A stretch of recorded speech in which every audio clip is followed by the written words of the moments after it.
All right. Okay. Where's my mic? Okay. The little fuzzy thing is missing off the microphone, but let's do our best. And my headphones today aren't connecting with my laptop, so I'm on the laptop mic, so I'm just going to stand here the whole time. Okay, so we got a few little things to kind of move through today. We are almost done with culture. So we should get through everything for culture today. And from there, basically, that'll be the content for the first midterm. So socialization, which we won't get to, is going to be on midterm number 2. So you don't have to worry about it for now. You don't have to learn anything by yourself this weekend. Okay, so today we're going to finish up with this, however long it takes. And then Monday, we'll start off the class with basically a Q&A. So if you have any questions, right, you can ask questions about the exam and the format and all those things, even though it's closed book in class, 45 multiple choice questions, right, super straightforward. You can ask those questions in class, and then we will do, in class, we'll do a Kahoot with a bunch of sample questions for you. Fabulous prizes of whatever I pick up on my way to the university that day await you if you come in the top 5. So that is the plan. And then like the test is on Wednesday in this room, in person. You write it on eClass. I know it's an online exam, but you write it in this room because I got my squad of senior undergrads to monitor everything you're doing. And I'll talk about it a little bit more on Monday, but it is in this class, right? So do make sure that you come here because you need a password to get into the exam, and I will only give it to you that day. I will not give it to you in advance, or, you know, begging will not, I mean, if you're sick and you can't come in, just email me that day. Don't come in and puke on the person in front of you or anything. We can work something out if you have to miss the exam. But in general, right, you have to come in and write it in class. Okay, where's my question slides? I don't know.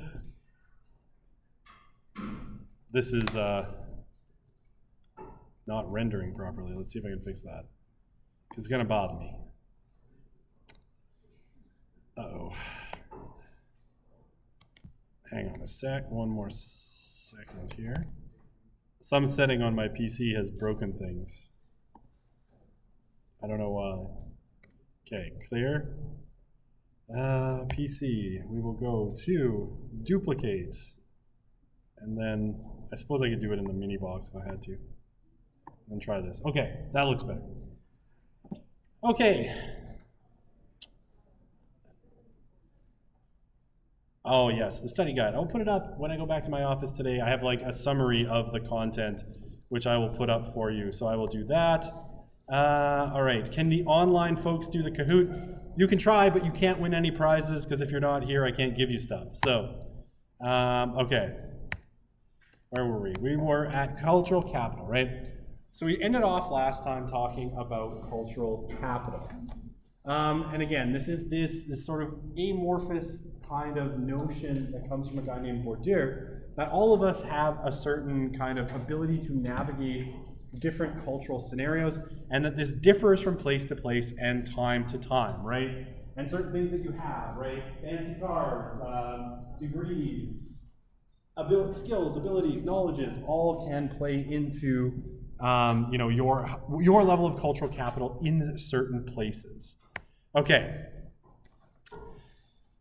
Another kind of way, you know, culture is used, and I have this under culture as a constraint, but really this is an attempt to get around cultural constraints and especially to break them down, is what's called culture jamming, right? So culture jamming is essentially when somebody uses something from pop culture essentially to try and critique or challenge kind of dominant cultural narratives, beliefs, tastes, or norms or values, right? So, one of the really common ways of doing this is through parody, right? People create sort of parodic versions of, you know, pop culture symbols to try and basically make them into something else, right? Or to show what's really going on in a culture. So, you know, Like this one. I like this one because I hate Apple, right? We established this last time. I can't circle it. My pen's not working. My finger? Oh, something's just not working in general. Okay, never mind. I don't know what's happening. Monday there's an exam in 2 of my other classes, so people want to chat after class. That's why I was late today. People are very stressed out. Anyway, culture jamming, right? Like this one that says Apple, like appearance costs, right, instead of Apple. Why? Right, because whoever made this is sort of trying to get across the message that Apple is all about appearance, right? That is a brand that focuses on, status when you have it. And so it overcharges for that kind of status, right? McDonald's, right? I like eat fast, die young, McDeath, right? Culture jamming is all about kind of refiguring things to try and show their true meaning, right? Where the culture may have put a kind of gloss on something, right? Especially through advertising, culture jamming, that door is very hard to open. Culture jamming is all about taking that gloss off and showing things as they really are. IKEA, we throw in extra parts just to mess with you. So this is a way that people do things online, right? YouTube is stuffed with kind of parodies of brands as well, where people basically take, commercials and brands. There's one that I used to like, I think it's still around, it's an Apple commercial, and every 3 minutes, Apple decides to redesign the charger, right? So it's, midway through this commercial, we redesigned the charger, so now you need a new one, right? To kind of show something about Apple, right? It's called culture jamming. It's all done in that kind of white gloss that Apple used to have. Sometimes culture jammers, will do things in physical ways, right? They'll go out and they'll graffiti, billboards, other prominent symbols, write things on prominent buildings, right? Those sorts of things are all ways of kind of culture jamming, right? Trying to convey different messages and what you think the culture is really about through kind of prominent cultural symbols. Okay, hopefully that makes sense. Forward. Okay.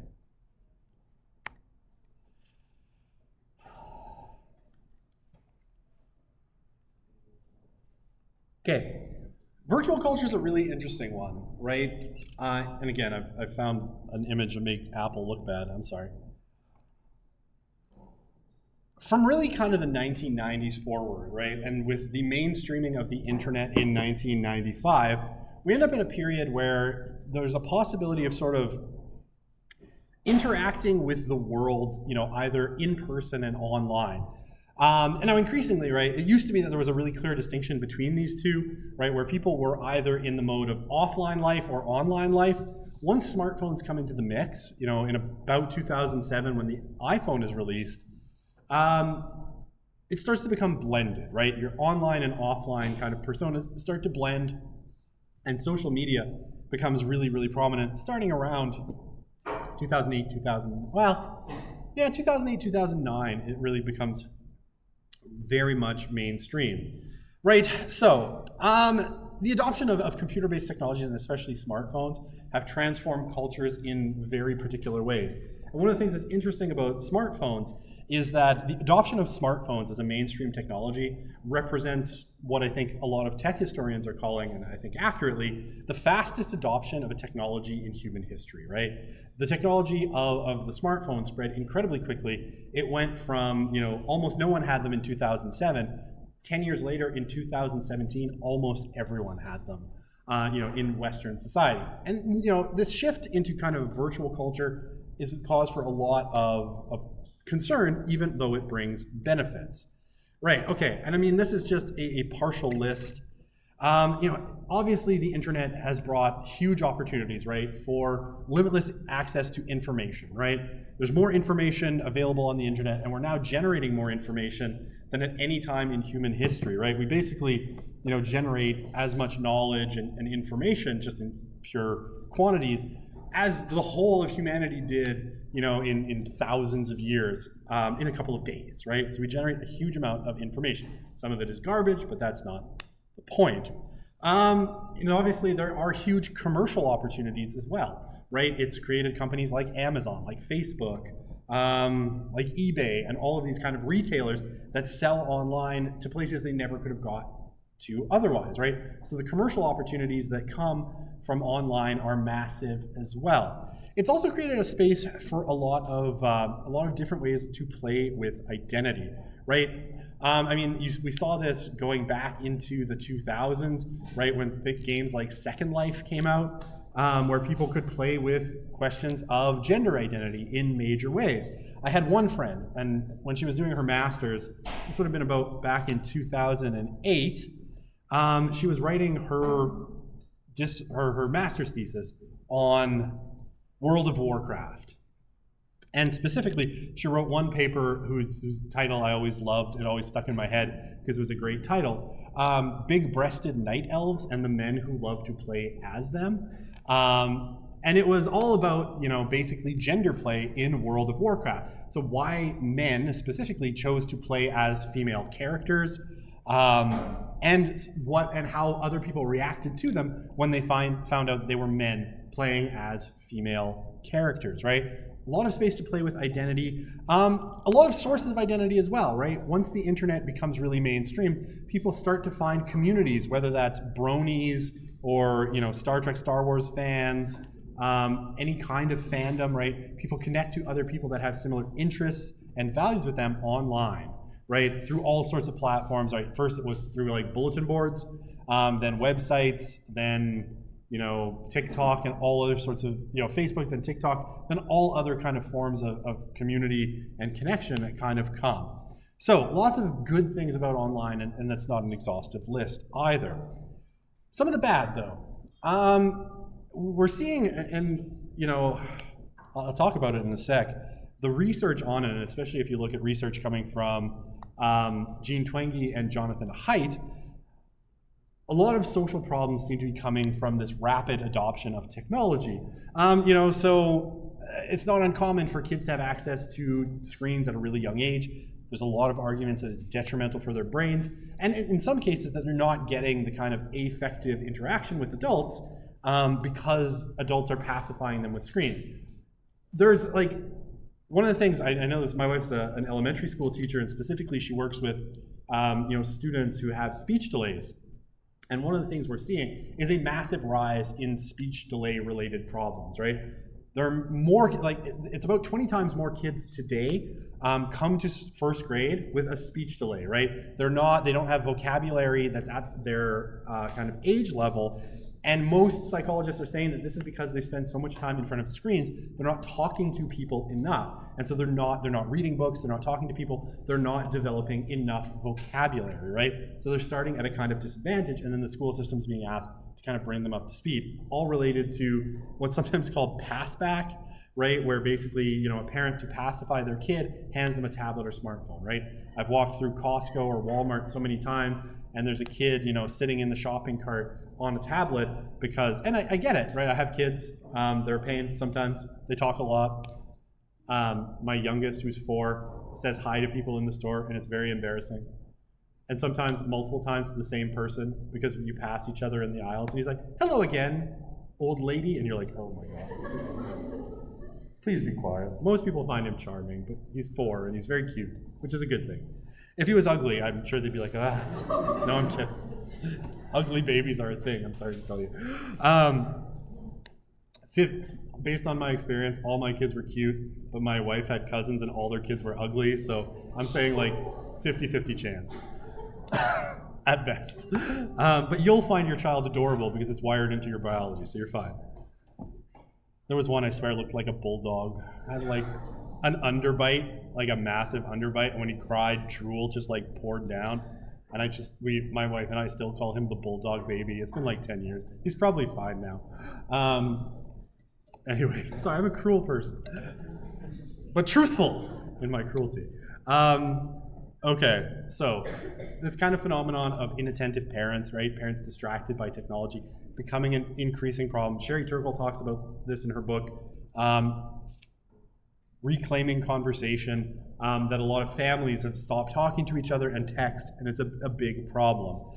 Jonathan Haidt, for example, he's a psychologist, or I guess a social psychologist, and he's made the argument that cell phones should be banned in schools, specifically because they're such a detriment to learning, right?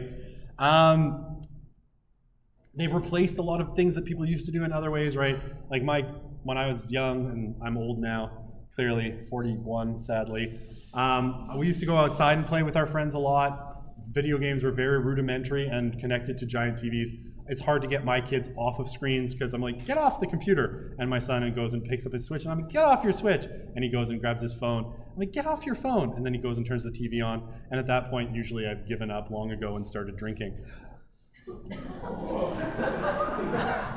I'm kidding about the last part, but playing whack-a-mole with my children's devices is one of the most fruitless and hopeless tasks I know.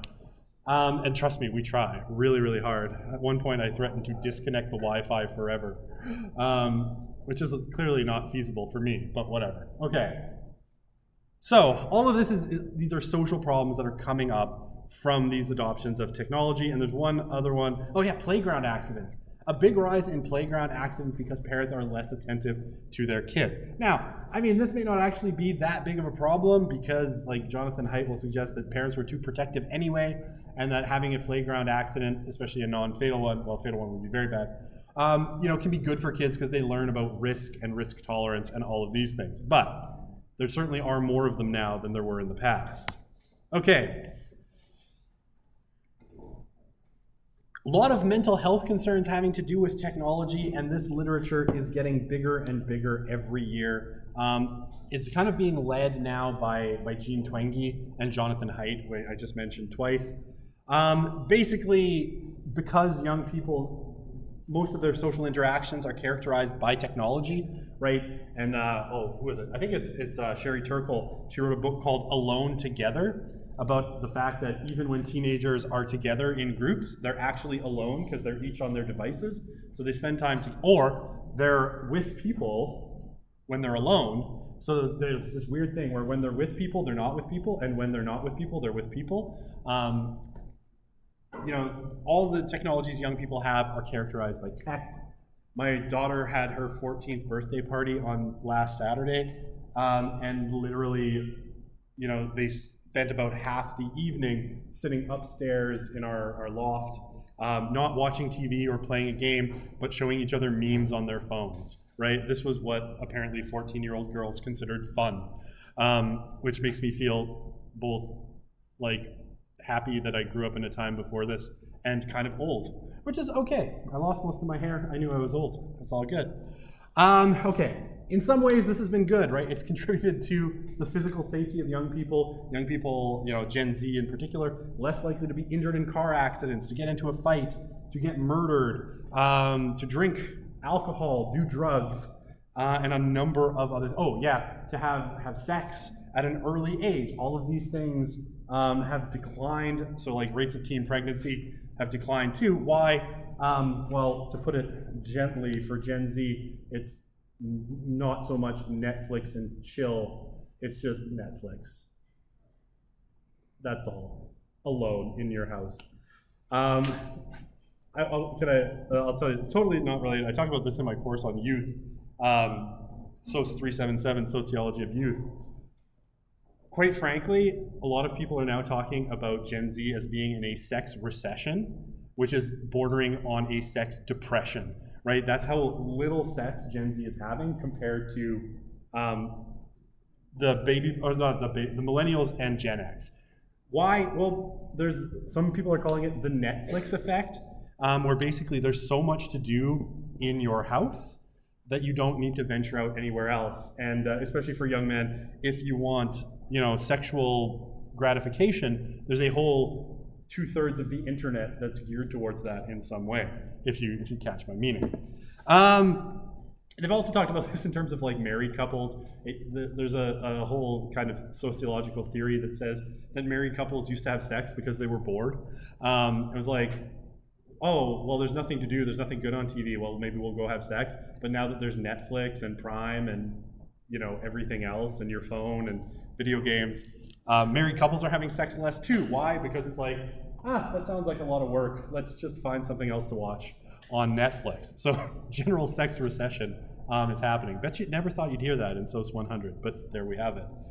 Okay, I mean, some of those things are good, right? Better safety is all good in some ways, but young people also are spending less time doing pro-social things, volunteering, working, doing homework, playing sports and attending religious services, participating in clubs, political parties, other social society or civil society kind of groups. They spend less time than any generation in history did doing those things, and all of that extra time, about an hour and a half more per day than millennials had, is spent on screens of some type.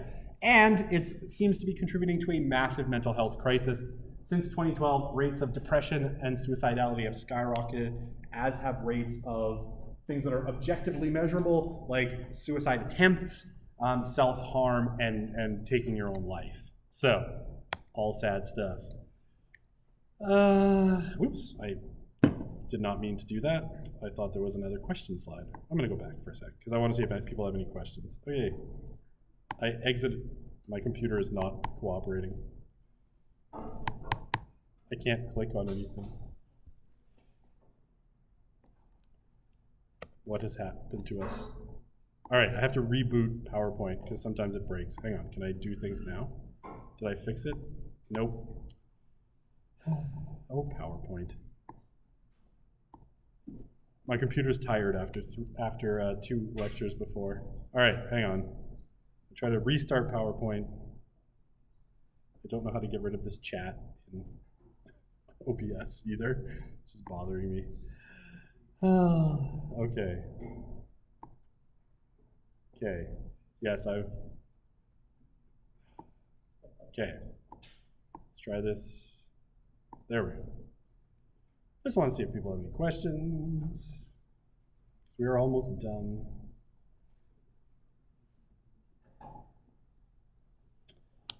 Yeah, I know. I know I can do that. But there's so many devices. It's like playing whack-a-mole. Oops, hang on. What is the difference between culture jamming and counterculture? One is about creating a whole kind of underculture, right, that has specific norms and values that are opposed to society. Culture jamming is more like just pointing it out, if I'm being honest. Okay, we're almost done. That is this is our last slide before the midterm, right? So we're gonna finish early today. I'm sure you're heartbroken. I can talk till the end of time if you want me to. So Sherry Turkle, right? So I talked about her a little bit. She identifies 3 important lessons that virtual culture teaches children, right? And she says that these are kind of, in some ways, problematic because ultimately they're contributing to a sort of shift in the way people handle each other. So number 1, can I write? I can write on my slides again. You will always be heard, right? One of the things, especially social media does, is it means that you can, speak and someone will hear you, right? You can put a post on X, you can put a post on Instagram or Facebook or Snapchat, or I guess you can make a TikTok video, and the chances are someone will see it, right? So you're always, as a person, you're never unheard. You can direct your attention wherever you want. And essentially, right, you never have to be bored. Never bored. Never, ever have to be bored. If you're waiting for 5 minutes in the checkout line at the grocery store, right, you pull out your phone, you check social media, or just look up something, right? You never, ever have to be bored, right? If you're in the car, you just put on the next podcast. And there's a lot of kind of, especially in kind of child psychology, an emphasis that boredom is kind of good. Boredom in a lot of ways is where creativity comes from. When people get bored, they come up with things, they invent things, they find things to do, they create games and all of these things, and increasingly we're really, really bad at it. And so, Turkle suggested this is kind of a problem, right? Never having to be bored means you're never reflective in some ways. And she talks about in her book, Reclaiming Conversation, a lot of self-reflection that people used to do were in the moments where they were bored, right? Where you thought about your life and assessed your values. And increasingly it's hard when we're crowded by noise all the time. And you never have to be alone, right? And that's the kind of third one. Social media especially gives us the opportunity to connect with people all the time, right? So if you're feeling lonely, sad, disconnected, right, you can always connect with people, but it's not necessarily connecting with them in the same way, right? You're not necessarily connecting with them as we used to, right? It's in a different way. It's online, and again, it means she tells this story about, I think it was Louis C.K.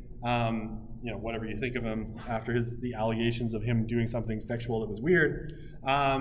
You know, he tells a story about driving down the road and hearing a song that he really found sad. It like brought him to tears. And he suggested, right, like he wanted to pull over immediately and start texting people just to make a connection, to like share his emotion. And Turkle says this is a good emblem of the kind of modern person, because it's like we can't stand to be alone and just feel our feelings by ourselves. Okay, and then final point here. So one of the other things that's been suggested, and that, by the way, this is really detrimental for teen girls in particular, is that being online all the time, having social media available, means that people are kind of constantly in a performative mode, right? They're always kind of external, right? They're thinking about how other people are perceiving them and never really able to internalize their own thoughts in some ways, right? If you're always putting something on social media, it takes away from time for reflection, and you care really about what people think about you rather than what you think about yourself. So it moves a lot of the locus of control externally, right? You become worried about what other people think of you rather than kind of moving it internally, where you're worried about what you think about yourself. Okay, that is the content up to midterm 1. Oops. I'm going to go back to a question slide. You can ask any questions you want, and if not, we will just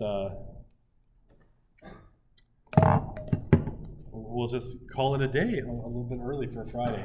Okay, never have to be alone is an interesting point. I didn't say leave yet. We're waiting for questions.